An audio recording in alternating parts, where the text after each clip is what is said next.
আমার ভাইয়েরা, আমার বন্ধুরা,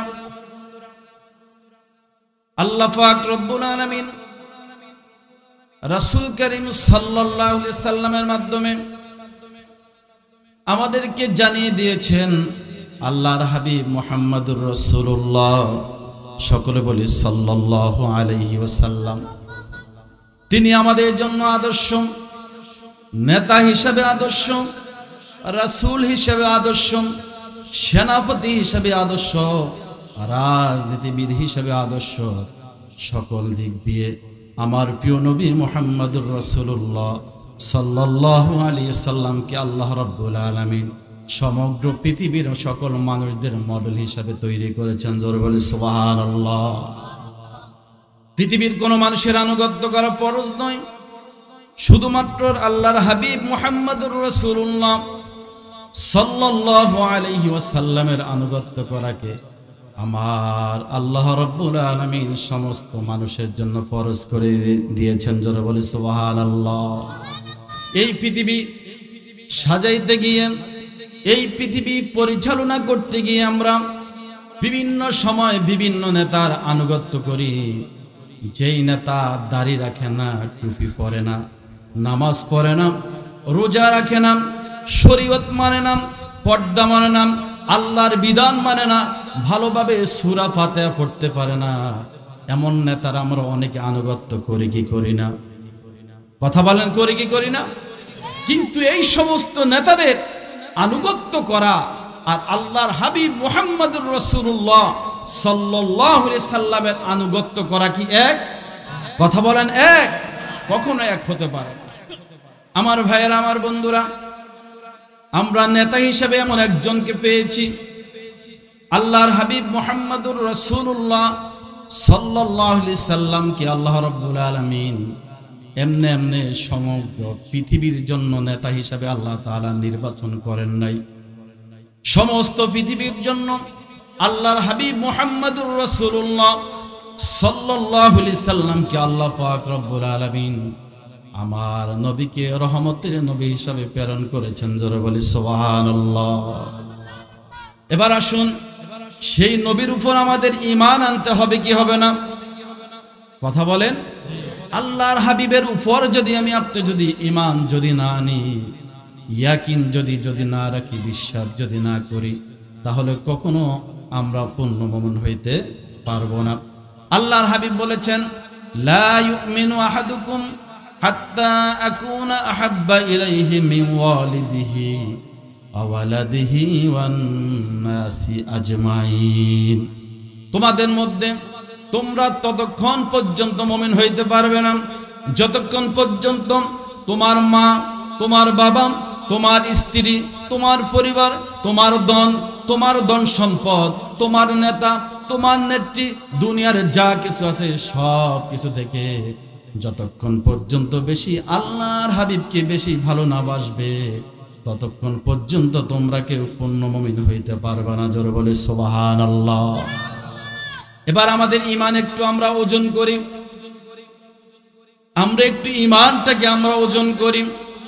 আমরা যারা এই সমাজের মধ্যে যারা বসবাস করতেছি, এবার বুকে হাত দিয়ে বলেন, আমরা কি দুনিয়ার বিভিন্ন নেতা নেত্রীকে বেশি ভালোবাসি, নাকি আমার আপনার নবী মুহাম্মদুর রাসূলুল্লাহ সাল্লাল্লাহু আলাইহি সাল্লামকে বেশি ভালোবাসি?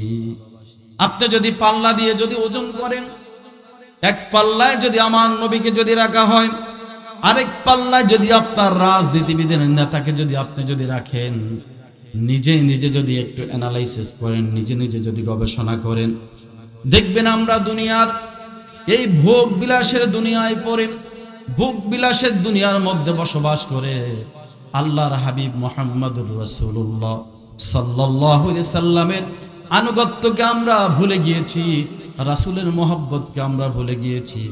দুনিয়ার নেতা নেত্রীকে এমন ভাবে ভালোবাসি, আমার আপনার কোনো নেতাকে যদি গালি দেয় শরীরের রক্ত গরম হয়ে যায়, কিন্তু আল্লাহর হাবিব মুহাম্মদুর রাসূলুল্লাহ সাল্লাল্লাহু আলাইহি সাল্লামকে গালি দিলে প্রতিবাদ করার মতো দুঃসাহস আমাদের এখানের মধ্যে এমন মানুষ আছে, প্রতিবাদ করার মতো পর্যন্ত তাদের সাহস নাই। ঠিক কিনা বলেন? ঠিক কিনা বলেন? আপনি যদি আপনার নেতাকে যদি গালি দেন, আপনার শরীরের যদি রক্ত যদি গরম হয়, জিয়াউর রহমানকে গালি দিলে আপনার যদি মেজাজ যদি গরম হয়, বঙ্গবন্ধু শেখ মুজিবুর রহমানকে গালি দিলে যদি আপনার মেজাজ গরম হয়, যারা ইসলাম বিরুদ্ধে কথা বলে, কোরআনের বিরুদ্ধে যারা কথা বলে, আল্লাহর বিরুদ্ধে যারা কথা বলে, ইসলামের বিরুদ্ধে যে সমস্ত রামবাম নাস্তিকরা যদি কথা বলে, ওই সময় যদি আপনি যদি আপনার জায়গা থেকে যদি ঈমান এর তাগিদে যদি প্রতিবাদ না করেন, বুঝতে হবে আপনি এখনো পূর্ণ মুমিন হতে পারেন নাই। ঠিক কিনা বলেন? সেজন্য আমার ভাইয়েরা, আমার বন্ধুরা, আল্লাহ রাব্বুল আলামিন সূরাতুল কাহফের শেষের দিকের আয়াতের মধ্যে রব্বুল আলামিন বলছেন, ইন্নাল্লাযীনা আমানু ওয়া আমিলুস সালিহাতি কানাত লাহুম জান্নাতুল ফিরদাউসি নুজুলা। আল্লাহ রাব্বুল আলামিন বলছেন, ইন্নাল্লাযীনা আমানু, নিশ্চয় যারা ঈমান আনবে, যারা ঈমান আনবে এবং ওয়া আমিলুস সালিহাত, সৎ কাজ করবে, আল্লাহ রাব্বুল আলামিন এই দুইটি কোয়ালিটি, যে গুণ, এই দুইটি গুণ, দুইটি কোয়ালিটি যে সমস্ত ব্যক্তিদের মধ্যে থাকবে, রব্বুল আলামিন খুশি হয়ে ওই ব্যক্তিকে আল্লাহর জান্নাতের সর্বোত্তম জান্নাত, জান্নাতুল ফিরদাউস দান করবে। জোরে বলে সুবহানাল্লাহ। গুণ থাকতে হবে কয়টি? দুই। এক নম্বর হচ্ছে ইন্নাল্লাযীনা আমানু, দুই নম্বর হচ্ছে ওয়া আমিলুস সালিহাত। এক নম্বর হচ্ছে ঈমান, দুই নম্বর হচ্ছে আমল। এখন আমাদের সমাজের মধ্যে অধিকাংশ মানুষের মধ্যে ঈমান নাই, কিন্তু আমল আছে। এই ধরনের মানুষের সংখ্যা সমাজে কম নাকি বেশি? কথা বলেন, কম না বেশি? এই সমস্ত মানুষের সংখ্যা একেবারে সবচেয়ে বেশি। ঈমান কি আমরা জানি না? আমরা মনে করি শুধু আমল করলেই হবে। ঈমান যদি আপনার যদি না থাকে বন্ধু, আমল যতই হোক, এই আমল দিয়ে আল্লাহর জান্নাতে যাওয়া যাবে না। ঈমান কি?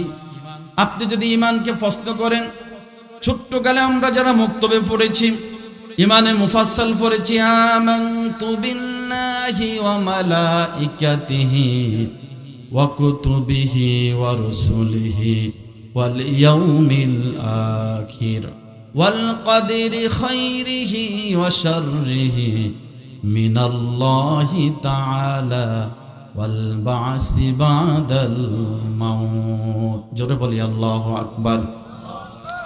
এই কালিমার মধ্যে আমরা 7টি জিনিসের উপর ঈমান আনলাম।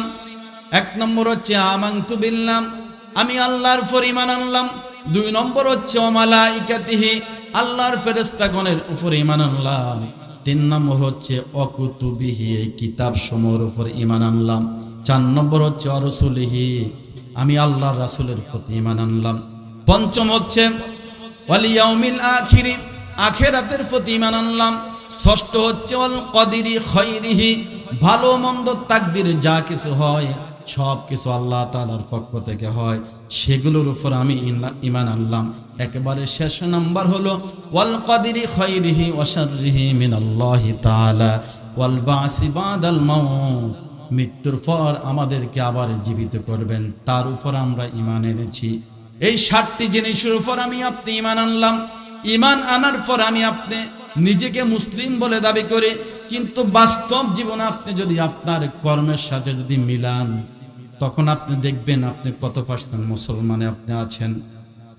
আপনি আল্লাহকে না দেখে বিশ্বাস করেছেন, আমানতু বিল্লাহ, ওয়া মালাইকাতিহি, ফেরেশতা বিশ্বাস করলেন, ওয়া কুতুবিহি, কিতাবকে বিশ্বাস করলেন। কিন্তু কিতাব থেকে যখন আমি আপনি যখন এই কিতাব থেকে যখন এমন কিছু আয়াত যখন আপনাদের সামনে যখন তেলাওয়াত করব, এমন সমাজের অনেক মানুষ আছে তখন আলেম ওলামাদেরকে গালি দেয়, এমন কুলাঙ্গার আছে না নাই? কথা বলেন, আছে না নাই?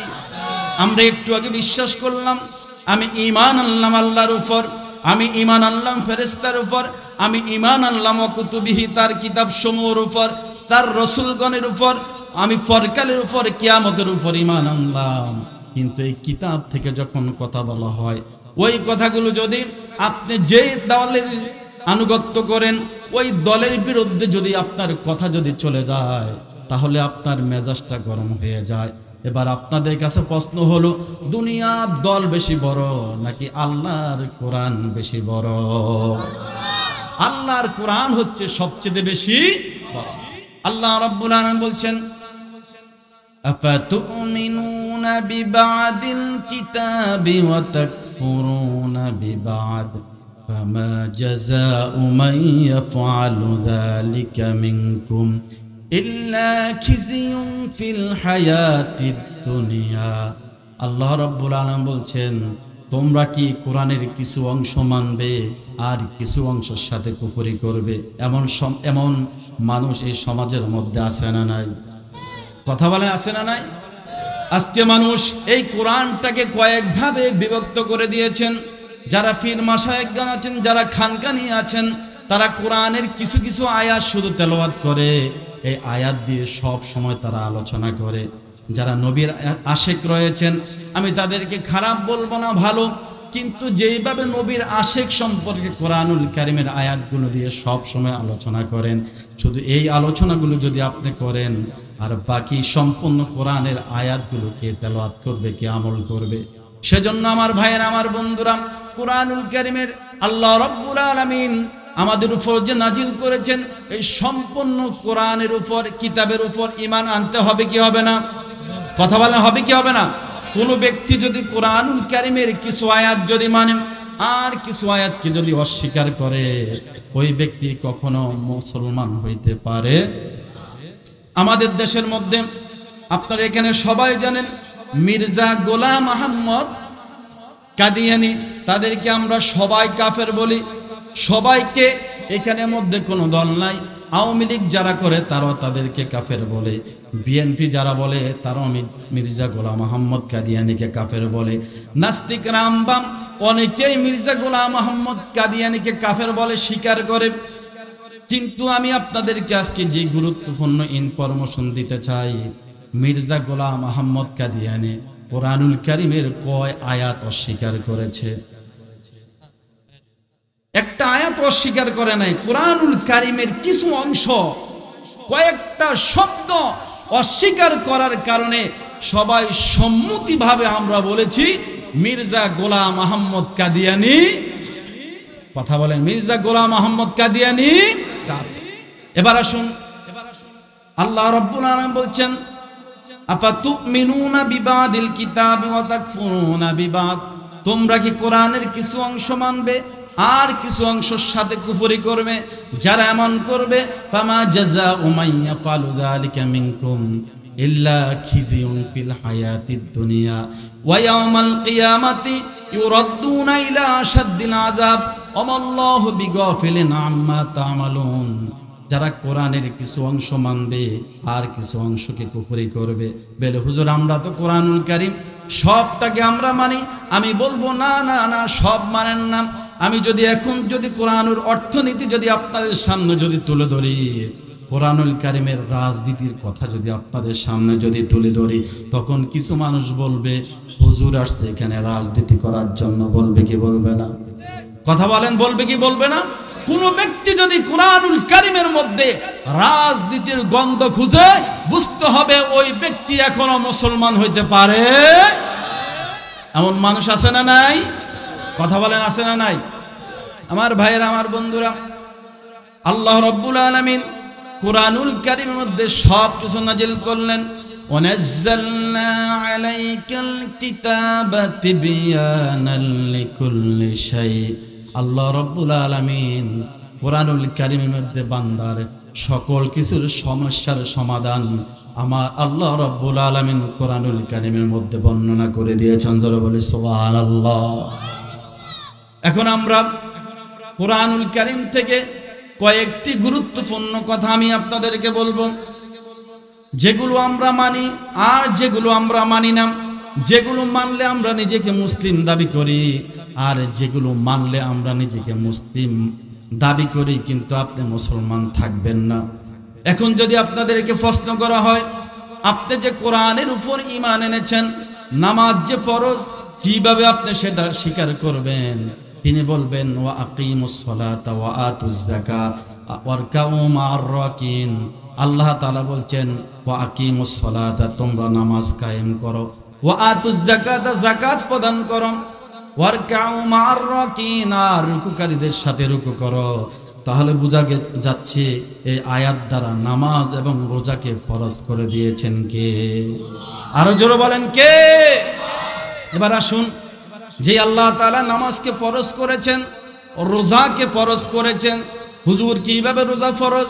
আল্লাহ রাব্বুল আলামিন বলছেন ইয়া আইয়ুহাল্লাযীনা আমানু কুতিবা আলাইকুমুস সিয়াম কামা কুতিবা আলাল্লাযীনা মিন ক্বাবলিকুম লাআল্লাকুম তাত্তাকুন। আল্লাহ রাব্বুল আলামিন বলছেন ইয়া আইয়ুহাল্লাযীনা আমানু, হে ঈমানদার বান্দাগণ, কুতিবা আলাইকুমুস সিয়াম, আমি আল্লাহ তাআলা তোমাদের উপর মাহে রমজানের সিয়ামকে ফরজ করে দিয়েছি। শুধু তোমাদের উপর ফরজ করে দেই নাই, কামা কুতিবা আলাল্লাযীনা মিন ক্বাবলিকুম, তোমাদের পূর্ববর্তী যারা ছিল তাদের উপর আমি আল্লাহ তাআলা মাহে রমজানের রোজাকে ফরজ করে দিয়েছি। কেন ফরজ করে দিয়েছি? লাআল্লাকুম তাত্তাকুন, যাতে করে তোমরা তাকওয়াবান হতে পারো। জোরে বলি সুবহানাল্লাহ। তাহলে এই আয়াত দ্বারা রোজা যে ফরজ, এটা আমরা মানি কি মানি না? কথা বলেন, মানি কি মানি না? কিন্তু যখন বলা হলো আলা লাহুল খালকু ওয়াল আমর, জেনে রাখো সৃষ্টি যার, আইন চলবে তার, তখন কিছু কিছু মানুষ বলেন না, এটা মানা যাবে না। আছে না নাই? কথা বলেন, আছে না নাই? আলা লাহুল খালকু ওয়াল আমর, নামাজ যেভাবে ফরজ, ওয়া আকিমুস সালাতা ওয়া আতুজ যাকাতা ওয়ারকাউ মা'আর রাকিঈন, এই আয়াত দ্বারা নামাজ রোজা যেভাবে ফরজ, ওয়ালিল্লাহি আলান নাসি হিজ্জুল বাইতি মান ইসতাতা ইলাইহি সাবিলা, এই আয়াত দ্বারা যেভাবে হজকে আল্লাহ তাআলা ফরজ করে দিয়েছেন, কুতিবা আলাইকুমুস সিয়াম দ্বারা যেভাবে আল্লাহ তাআলা আপনার রোজাকে ফরজ করে দিয়েছেন, আকিমিদ্দিন ওয়ালা তাতাফাররাকু ফি, এইভাবে এই সূরাতুশ শুআরা 13 নম্বর আয়াত দ্বারা আল্লাহ তাআলা দ্বীন ইসলামকে কায়েম করা ফরজ করে দিয়েছেন। জোরে বলি সুবহানাল্লাহ। দ্বীন ইসলাম কায়েম করা কি? এই তাওয়াজ কমে গেছে। আল্লাহর জমিনে আল্লাহর দ্বীন কায়েম করা কি? কিভাবে ফরজ হলো? নামাজ যদি ফরজ আপনি মনে করেন, কিভাবে মনে করেছেন? কোরআনুল কারীমের মধ্যে আল্লাহ তাআলা বলে দিয়েছেন তোমরা নামাজ পড়ো, আকিমুস সালাতা ওয়া আতুজ যাকাত ওয়ারকাউ মা'আর রাকিন। এটা কার আইন? আল্লাহ। কথা বলেন, এটা কার আইন? আল্লাহর আইন। কুতিবা আলাইকুমুস সিয়াম, এটা কার আইন? ওয়ালিল্লাহি আলান নাসি হিজ্জুল বাইতি মান ইসতাতা ইলাইহি সাবিলা, কার আইন? এই চারটা আইন আপনি মানলেন, এটা আল্লাহর, এটা আপনি মেনে নিলেন, এটা নিয়ে আপনার কোনো দ্বিমত নাই। কিন্তু যখন বলা হলো আকিমিদ্দিন ওয়ালা তাতাফাররাকু ফি, দ্বীন ইসলাম কায়েম করো, আল্লাহর জমিনে আল্লাহর দ্বীন কায়েম করো, ওয়ালা তাতাফাররাকু, তোমরা বিচ্ছিন্ন হয়ো না, বিক্ষিপ্ত হয়ো না, তোমরা ঐক্যবদ্ধভাবে আল্লাহর রজ্জুকে আঁকড়ে ধরো। আল্লাহ রাব্বুল আলামিন অন্য আয়াতের মধ্যে বলেছেন ওয়া'তাসিমু বিহাবলিল্লাহি জামিআন ওয়ালা তাফাররাকু, তোমরা ঐক্যবদ্ধ হয়ে আমি আল্লাহ রজ্জুকে তোমরা আঁকড়ে ধরো। ওয়ালা তাতাফাররাকু ফি, তোমরা দলে দলে বিক্ষিপ্ত হয়ো না, বিচ্ছিন্ন হয়ো না। হুকুম কার? কথা বলেন, হুকুম কার? এতক্ষণ পর্যন্ত আপনি নামাজটাকে ফরজ মনে করেছেন, কারণ এই নামাজের কথা কোরআনে আছে। এতক্ষণ পর্যন্ত আপনি রোজাকে ফরজ মনে করেছেন, কারণ এই রোজার কথা কোরআনে আছে। এতক্ষণ পর্যন্ত আপনি হজকে ফরজ মনে করেছেন, হজের কথা কোরআনে আছে। এতক্ষণ পর্যন্ত আপনি যাকাতকে ফরজ মনে করেছেন, যাকাতের কথা কোরআনে আছে। কিন্তু যখন বলা হলো আকিমিদ্দিন, দ্বীন কায়েম করো, ওয়ালা তাতাফাররাকু ফি, তোমরা বিক্ষিপ্ত হয়ো না, বিচ্ছিন্ন হয়ো না, তখন আপনি কোন এটা হচ্ছে হুজুরগো রাজনীতি, বলে কি বলে না? কথা বলেন, বলে কি বলে না? যদি কোনো ব্যক্তি যদি এই আয়াত আসার পরে যদি বলে না এটা হচ্ছে হুজুরদের রাজনীতি, এটা হচ্ছে জামাতের রাজনীতি, ওই ব্যক্তি কখনো মুমিন হইতে পারে না। ঠিক কিনা বলেন?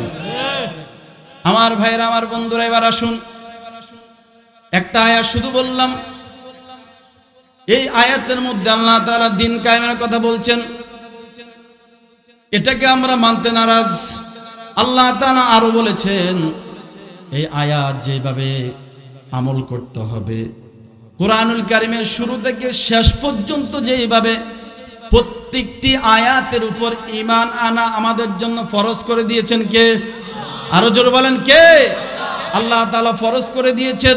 এখন আমি আপনি কলিমউদ্দিন সলিমউদ্দিন যদি কোরআনুল কারীমের ৬৬৬৬ আয়াত, মতান্তরে ৬২৩৬ আয়াত, আপনি মনে করলেন কোরআনুল কারীমের ৬৬৬৫ নম্বর আয়াত মানলেন, ৬০০০ মতান্তরে ৬২৩৫ আয়াত আপনি মানলেন, এক আয়াত আপনি মানলেন না। এক আয়াতের উপর আপনার পরিপূর্ণ বিশ্বাস নাই, এই আয়াত সম্পর্কে আপনি বলতেছেন না এটা তো হতে পারে না, কোরআনের মধ্যে রাজনীতি আছে, কোরআনের মধ্যে রাজনীতি আছে, এটা তো কখনো হতে পারে না, এটা কেমন কেমন না জানি লাগে। এই আয়াত সম্পর্কে যদি আপনার মনের মধ্যে যদি সন্দেহ জাগে, তাহলে বুঝতে হবে আপনি মুমিন হইতে পারেন। আপনি ঠিক মির্জা গোলাম আহমদ কাদিয়ানী যেইভাবে কোরআনুল আয়াতকে অস্বীকার করেন কাফের, মির্জা গোলাম আহমদ কাদিয়ানী যেইভাবে কোরআনুল কারীমের এক আয়াতের কিছু অংশ অস্বীকার করার কারণে কাফের হয়ে গিয়েছে, আপনি আমি যদি এই কোরআনকে যদি দুই ভাগ করি, যেগুলো মানলে আমার পক্ষে আসবে, যেইগুলো উপর আমল করলে আমার উপরে জুলুম আসবে না, আমার উপরে নির্যাতন আসবে না, আমার উপরে মামলা হামলা আসবে না, এই আয়াতগুলো শুধুমাত্র আমি মানব।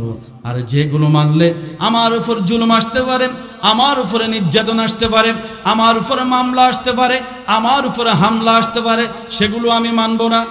তাহলে কি মুমিন হওয়া যাবে? কথা বলেন, ইমানদার হওয়া যাবে?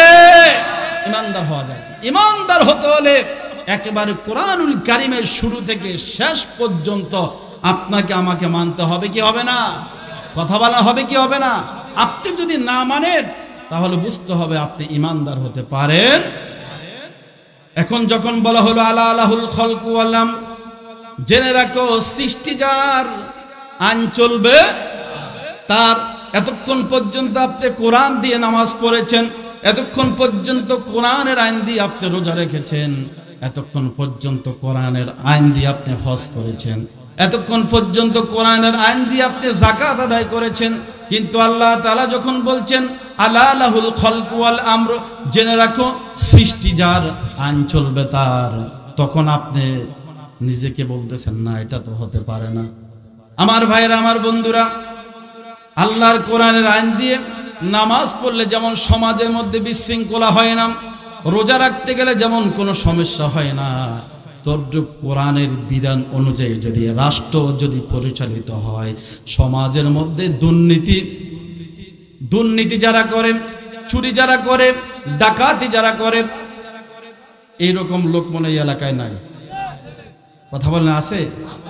কোরআন দিয়ে যদি দেশ যদি পরিচালিত হয়, সমাজের মধ্যে দুর্নীতি থাকবে না, সমাজের মধ্যে জিনা থাকবে না, সমাজের মধ্যে মদের আসর থাকবে না, সমাজের মধ্যে সুদের কারবার থাকবে না, সমাজের মধ্যে ঘুষের লেনদেন থাকবে না, সমাজের মধ্যে অবৈধভাবে যত জিনিস পরিচালিত হয়, কোরআন দিয়ে যদি সমাজ রাষ্ট্র যদি পরিচালিত হয়, পৃথিবীর সবচেয়ে সোনার রাষ্ট্র বাংলাদেশ হয়ে যাবে। জোরে বলি, জমিনে আল্লাহ দিন কায়েম হোক, আল্লাহ জমিনে আল্লাহ দিন দিয়ে, আল্লাহ জমিনে আল্লাহর কোরআনের আইন দিয়ে রাষ্ট্র পরিচালিত হোক, এটা তারা চায়।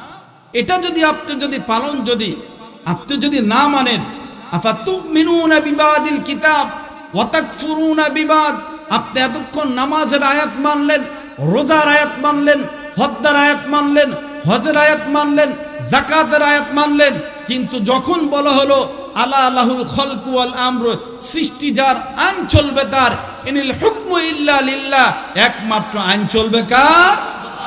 তখন আপনি বলেন না, হুজুররা রাজনীতি শুরু করছে। তখন আপনার মাথা গরম হয়ে যায়, তখন আপনার সেন্টিমিটার গরম হয়ে যায়, তখন আপনি আলেমদেরকে নিয়ে বাজে মন্তব্য করেন, তখন আপনি কোরআন নিয়ে বিদ্রোহ করেন, কোরআন নিয়ে মস্কারি করেন যে কোরআনের মধ্যে এই আয়াতগুলো কেন দেওয়া হলো, এগুলো মানে এগুলো না থাকলে ভালো হতো। তখন দেখবেন তারা কোরআন বিরোধী, ইসলাম বিরোধী কথা বলতে শুরু করে দেয়। আমার ভাইয়েরা, আমার বন্ধুরা, আল্লাহর হাবিব মুহাম্মদুর রাসূলুল্লাহ সাল্লাল্লাহু আলাইহি সাল্লাম আখির জামানায় যে এই অবস্থা হবে এটা আল্লাহর হাবিব জানতো কি জানতো না? কথা বলেন, জানতো কি জানতো না? সেজন্য আমি আপনাদের সম্মুখে হযরত আলী রাদিয়াল্লাহু তাআলা আনহু থেকে একটি হাদিস তেলাওয়াত করেছি। এই হাদিসের মধ্যে বর্তমান যে প্রেক্ষাপট যা কিছু হচ্ছে এই হাদিসের মধ্যে সব বলে দিয়েছে। হযরত আলী রাদিয়াল্লাহু তাআলা আনহু বলছেন, ইউশিকু আন ইয়াতি আলান নাস জামানুল লা ইয়াবকা মিনাল ইসলাম ইল্লা ইসমুহু ওয়া লা ইয়াবকা মিনাল কুরআন ইল্লা রাসমুহু মাসাজিদুহুম আমিরাতুন ওয়া হিয়া খারাবুম মিনাল হুদা উলামাউহুম শাররাম মান তাহতা আদিমিস সামাই মিন ইনদিহিম ফিতনাতি মিন ইনদিহিম তাখরুজুল ফিতনাতু ওয়া ফীহিম তাউদু রাআহুল বাইহাকি। হযরত আলী রাদিয়াল্লাহু তাআলা আনহু বলছেন, ইউশিকু আন ইয়াতি আলান নাস, ভবিষ্যতে এমন একটা জামানা আসবে, ভবিষ্যতে অচিরেই এমন একটি জামানা আসবে, ইউশিকু আন ইয়াতি আলান নাস জামানুল লা ইয়াবকা মিনাল ইসলাম, ইসলাম শুধুমাত্র নামে থাকবে। ইসলাম শুধুমাত্র কি থাকবে? কথা বলেন, ইসলাম শুধুমাত্র কি থাকবে? বাংলাদেশ কি দেশ? ইসলামিক দেশ। কি দেশ? আসলে কি ইসলামিক দেশ? ইসলামিক কোন আইন কি বাংলাদেশে বাস্তবায়ন হচ্ছে? কথা বলেন, হচ্ছে? শুধু একটু আগে যে কথাগুলো বলেছি, ইসলামের কয়েকটি আইন যদি সমাজের মধ্যে, দেশের মধ্যে যদি বাস্তবায়ন হতো, ওয়াসারিকু ওয়াসারিকাতু ফাকতাউ আইদিয়াহুমা জাযাআম বিমা কাসাবা নাকালাম মিনাল্লাহ, এই আয়াত যখন নাজিল হলো, সাহাবায়ে কেরাম ওই সময়ের মধ্যে কুরাইশ বংশের সম্ভ্রান্ত একজন নারী চুরি করলো। যায়েদ ইবনে ওসামা রাদিয়াল্লাহু তাআলা আনহু আল্লাহর হাবিবের প্রিয় একজন ছোট্ট সাহাবী ছিলেন। সাহাবায়ে কেরাম বললেন, যায়েদ ইবনে ওসামাকে বললেন, তুমি গিয়ে আল্লাহর হাবিবকে একটু বলো যে কুরাইশ বংশের, আপনার বংশের একটা মেয়ে চুরি করলো, সুতরাং এই মেয়ের যদি হাত কাটা হয় তাহলে কুরাইশ বংশের কি হবে? মান সম্মান ক্ষুণ্ণ হবে। আল্লাহর হাবিবকে একটু গিয়ে বলো যাতে করে হাত না কেটে অন্য কোনো সিস্টেমে কোনো বিচার করা যায় কিনা তুমি একটু বলো। আল্লাহর হাবিবকে যখন ওসামা ইবনে জায়েদ যখন এই কথা বললেন, রাসূল করিম সাল্লাল্লাহু আলাইহি সাল্লাম সেদিন আগুনের মতো উত্তপ্ত গরম হয়ে গেলেন। আর সাহাবায়ে কেরামদেরকে বললেন, ও আমার সাহাবীরা শোনো, তোমাদের আগে যারা এই পৃথিবীর জমিনে যারা ছিল, সমাজের বিত্তমান ব্যক্তি, প্রভাবশালী ব্যক্তি যখন চুরি করত, প্রভাবশালী ব্যক্তি যখন কোনো অন্যায় অপরাধ করত, তখন তারা তাকে মাফ করে দিত। কিন্তু অসহায় গরিব মানুষ যদি চুরি করে তখন ঠিকই বিচার সুন্দরভাবে করে কি করে না? করে কি করে না? এই সমাজের মধ্যে যদি গণ্যমান্য একজন ব্যক্তি, চেয়ারম্যানের ভাতিজা অথবা চেয়ারম্যানের ভাগিনা একটা খারাপ কাজ করলো, চেয়ারম্যান কইবো, আরে এটা আমার ভাতিজা, যা হবার হয়েছে, এলাকার মানুষদেরকে কি করে দেয়? ঠান্ডা করে দেয়। কিন্তু একজন রিক্সাওয়ালা, একটা ভ্যানওয়ালা, একজন গরিব মানুষের কোনো সন্তান যদি অন্যায় অপরাধ করে তখন বিচার ঠিক মতো করে কি করে না? কথা বলেন, করে কি করে না? আল্লাহর হাবিব বললেন, ও আমার সাহাবীরা তোমরা শুনো, নিশ্চয় ওসামা ইবনে জায়েদ তার ব্যক্তিগত এই পরামর্শ নয়, তোমরা হয়তো আমার এই সাহাবীকে শিখিয়ে দিয়েছো। আল্লাহর কসম, আজকে যদি আমার কলিজার টুকরা ফাতেমা ইবনে মুহাম্মদ যদি চুরি করত, আল্লাহর কসম আমি আমার কলিজার টুকরা ফাতেমার হাতটাকে কেটে দিতাম। জোরে বলি সুবহানাল্লাহ। আমি রাসূল পৃথিবীর মধ্যে ইনসাফ কায়েম করার জন্য এসেছি। সুতরাং চুরি করলে হাত কাটতে হবে, বিধান কার? কথা বলেন, বিধান কার? এখন আমার সমাজে, আমার এই দেশের মধ্যে যদি ওয়াসারিকু ওয়াসারিকাতু ফাকতাউ আইদিয়াহুমা, এই আইনটা হচ্ছে কার? কথা বলে, এই আইনটা কার? আল্লাহ। এই আইন যদি সমাজের মধ্যে যদি বাস্তবায়ন হতো, এই আইন যদি সমাজের মধ্যে যদি বাস্তবায়ন হতো, আজকে যারা কোটি কোটি টাকা বাংলাদেশ থেকে পাচার করে বেগম পাড়ায় বাড়ি করেছেন, তাদের কি হাত কি সঙ্গে থাকতো? কথা বলেন, তাদের হাত কি সঙ্গে থাকতো? সঙ্গে থাকতো, তাদের হাত সঙ্গে থাকতো না। এজন্য তারা চায় না এদেশে, এজন্য তারা চায় না এই দেশে ইসলামিক নিয়ম অনুযায়ী দেশ পরিচালিত। সেজন্য হযরত আলী রাদিয়াল্লাহু তাআলা বলছেন, ইউশিকু আইয়াতি আলান নাস জামানুল লা ইয়াবকা মিনাল ইসলাম, অচিরে এমন একটি জামানা আসবে ইসলাম শুধুমাত্র নামে থাকবে, ইসলাম শুধুমাত্র নামে থাকবে, ইসলামের কোনো আইন সমাজের মধ্যে বাস্তবায়ন হবে না। এই সময় কি এখন এসেছে নাকি এখনো আসে নাই? এই সময়টা কি এখন এসেছে? এই সমাজের মধ্যে কি আছে? তাহলে আল্লাহর হাবিব মুহাম্মদুর রাসূলুল্লাহ সাল্লাল্লাহু আলাইহি সাল্লাম যেই কথাটা বলে গিয়েছে বর্তমানের সাথে কি মিল আছে? কথা বলেন, মিল আছে? বলছে কি ইসলাম শুধুমাত্র নামে থাকবে, ইসলামিক দেশ শুধুমাত্র নামে থাকবে, কিন্তু ওই দেশের মধ্যে ইসলামিক নিয়ম অনুযায়ী কোনো কিছু চলবে। বরং যারা ইসলামের পক্ষে কথা বলে, কোরআনের পক্ষে যারা কথা বলে, আল্লাহ জমিনে আল্লাহ দ্বীন কায়েমের জন্য যারা কথা বলে, ওই সমস্ত ব্যক্তিদের উপরে জুলুম নির্যাতন আছে না নাই? কথা বলেন, আছে না নাই? আমরা সকলে অবগত আছি, আমাদের বাংলাদেশের নয়, সমগ্র পৃথিবীর মানুষ যাকে ভালোবাসে, কোরআনের ফাঁকি আল্লামা দেলোয়ার হোসেন সাঈদী রহমতুল্লাহ আলাইহি, ওনার উপরে একমাত্র জুলুম নির্যাতন করার এক নাম্বার কারণ হলো তিনি চেয়েছিলেন আলা লাহুল খলকু ওয়াল আমর, সৃষ্টি যার, আইন চলবে তার। তিনি এই আইনগুলো সমাজের মধ্যে যখন বাস্তবায়ন করতেন চেয়েছিলেন, এই সংগঠন যখন এই নিয়ম কানুন যখন বাস্তবায়নের পক্ষে, সেজন্য কিভাবে তাকে দমন করা যায় সেজন্য অবৈধ ট্রাইব্যুনাল গঠন করে ওই ট্রাইব্যুনাল থেকে ওনাদেরকে মানবতা বিরোধী যুদ্ধ অপরাধী ট্যাগ লাগিয়ে এই দুনিয়ার জীবন থেকে তাদেরকে নিঃশেষ করে দিয়েছেন। জোর বলেন ঠিক কিনা? আরো জোর বলেন ঠিক কিনা? কিন্তু আল্লাহর কি হুকুম, আল্লাহর কি হুকুম, ইন্না বাতশা রাব্বিকা লাশাদীদ। আল্লাহ তাআলা ধরে না, ধরলে কাউকে ছাড়ে না। যে অবৈধ ট্রাইব্যুনাল তোমরা গঠন করেছ, সেই অবৈধ ট্রাইব্যুনালে আবার তোমাদের বিচার করা হবে ইনশাআল্লাহ। যেই অবৈধভাবে তোমরা আমাদের কোরআনের প্রিয় পাখিগুলোকে তোমরা হত্যা করেছ, তারা শাহাদাতের সর্বোচ্চ নজরানা পেশ করেছে। আমরা দোয়া করি আমাদের প্রিয় কোরআনে যে সমস্ত রাহাবারগুলো নিজের এই সোনালী জীবনটাকে আল্লাহ দ্বীন কায়েমের আন্দোলনের সাথে শামিল রেখে হাসি মুখে যারা ফাঁসির মঞ্চে উঠে গিয়েছে, ওই সমস্ত ব্যক্তিদেরকে শাহাদাতের সর্বোচ্চ মাকাম দান করুক সকল বলি আমিন। তারা শাহাদাত বরণ করেছেন, হাসি মুখে শাহাদাত বরণ করেছেন।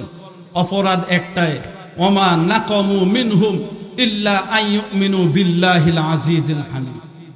অপরাধ তাদের একটাই, তারা শুধু চেয়েছিলেন এই সমাজের মধ্যে চুরি বন্ধ হয়ে যাক, তারা চেয়েছিলেন সমাজের মধ্যে দুর্নীতি বন্ধ হয়ে যাক, তারা চেয়েছিলেন সমাজের মধ্যে মদের আড্ডা বন্ধ হয়ে যাক, তারা চেয়েছিলেন সমাজের মধ্যে জুয়ার আড্ডা বন্ধ হয়ে যাক, তারা চেয়েছিলেন নামাজ যেভাবে ফরজ, রোজা যেভাবে ফরজ, হজ যেভাবে ফরজ, আল্লাহ জমিনে আল্লাহ দ্বীন কায়েম করে সমাজটাকে কোরআনের আইন দিয়ে বাস্তবায়ন করা এইভাবে ফরজ, এই আইন তারা সমাজের মধ্যে বাস্তবায়ন করতে চেয়েছিলেন।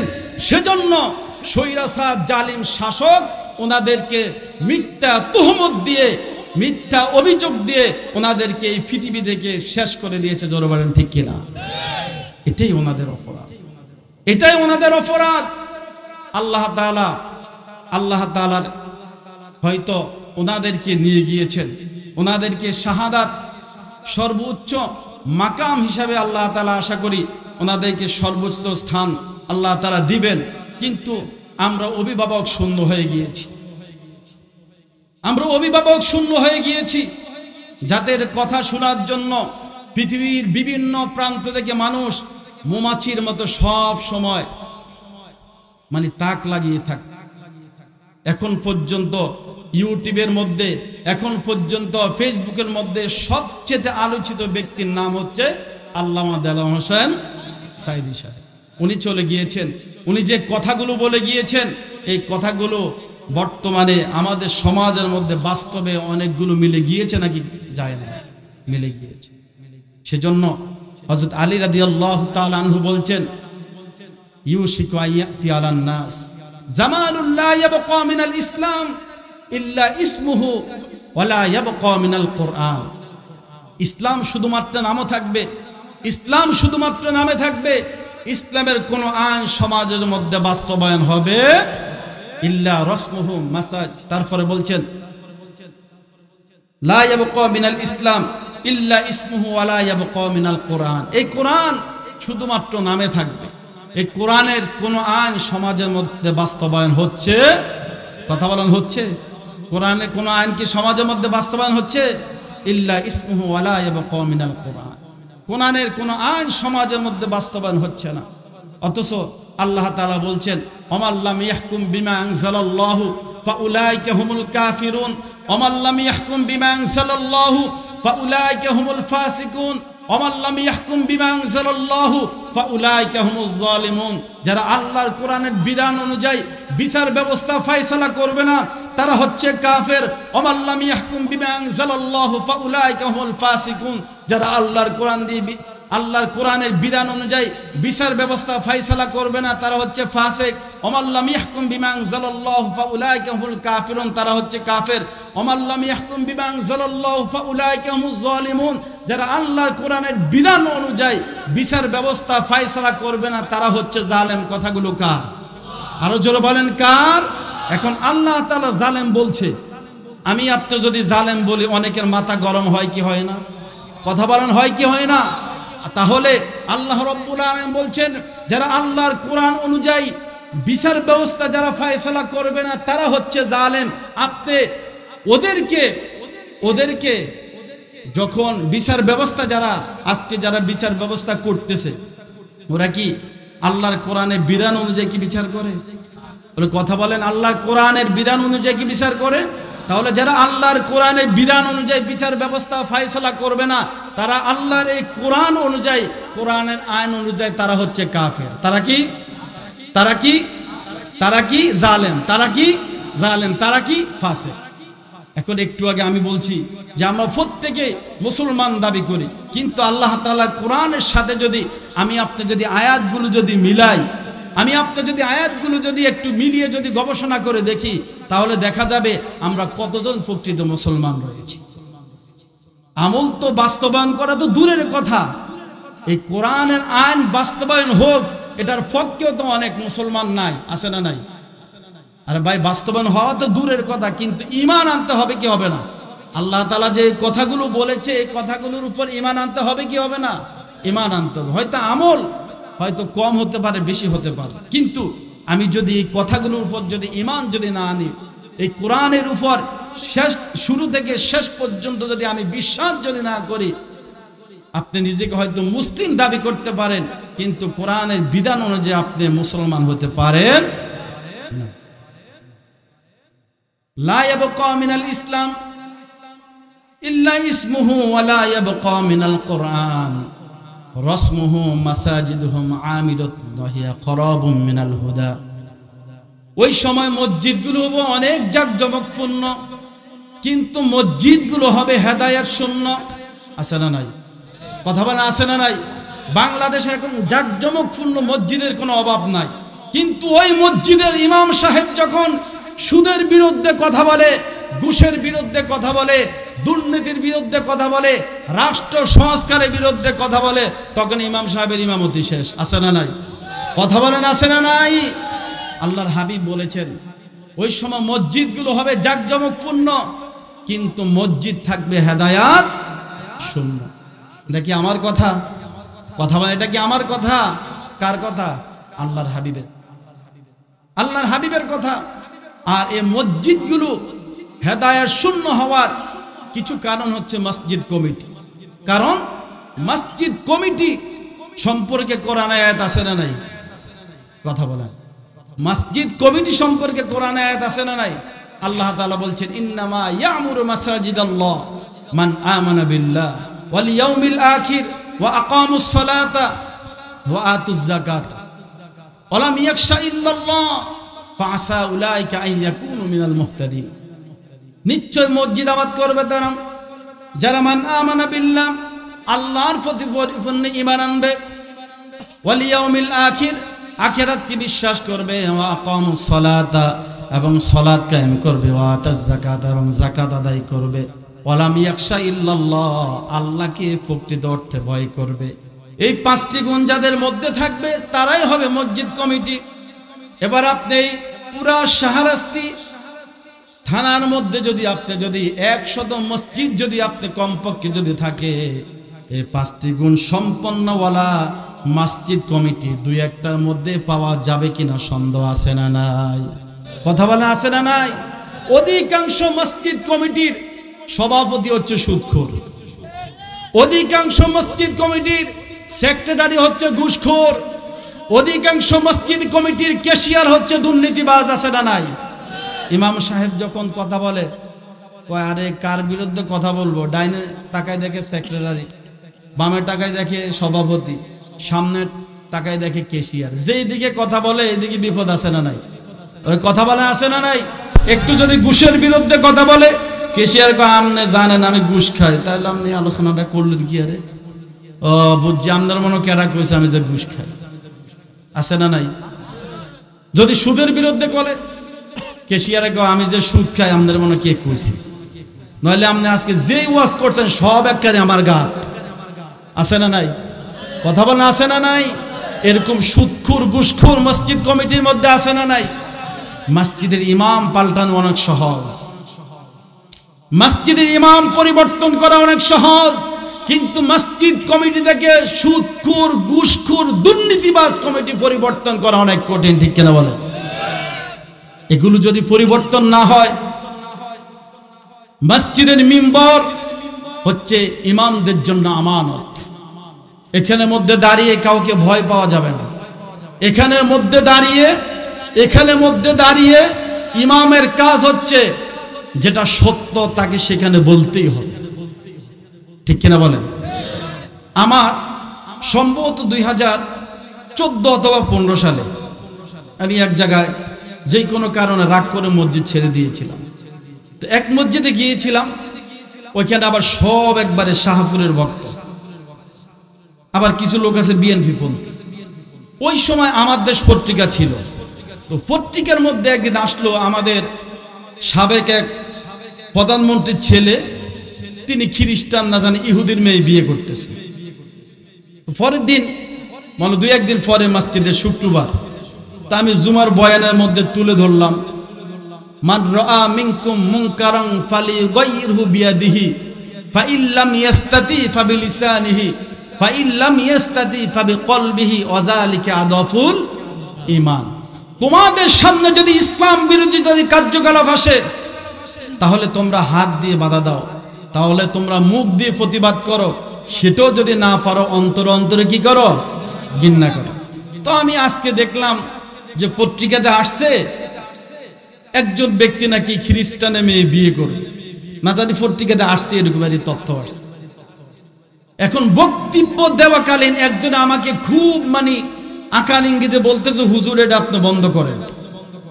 আমি বললাম দেখেন আমি হচ্ছি এখানের ইমাম, আমি এখানে চেয়ারে বলাটা এটা আমার কি অধিকার, আমি বলার পরে মানা না মানা সেটা হচ্ছে আপনাদের কি ব্যাপার, ব্যক্তিগত ব্যাপার। কিন্তু আমাকে এই চেয়ারে বসে যেটা হালাল সেটা বলতে হবে, যেটা হারাম সেটা বলাটা আমার ইমানি দায়িত্ব। আমি যদি না বলি তাহলে জাতি জানবে কিভাবে? ইমামের কাজ হচ্ছে মসজিদের মিম্বরে বলা, প্রশাসনের কাজ হচ্ছে সেটা তারা হাত দিয়ে প্রতিহত করা, আর আন পাবলিকের কাজ হচ্ছে যেটা খারাপ এটাকে অন্তরে কি করা? ঘৃণা করা।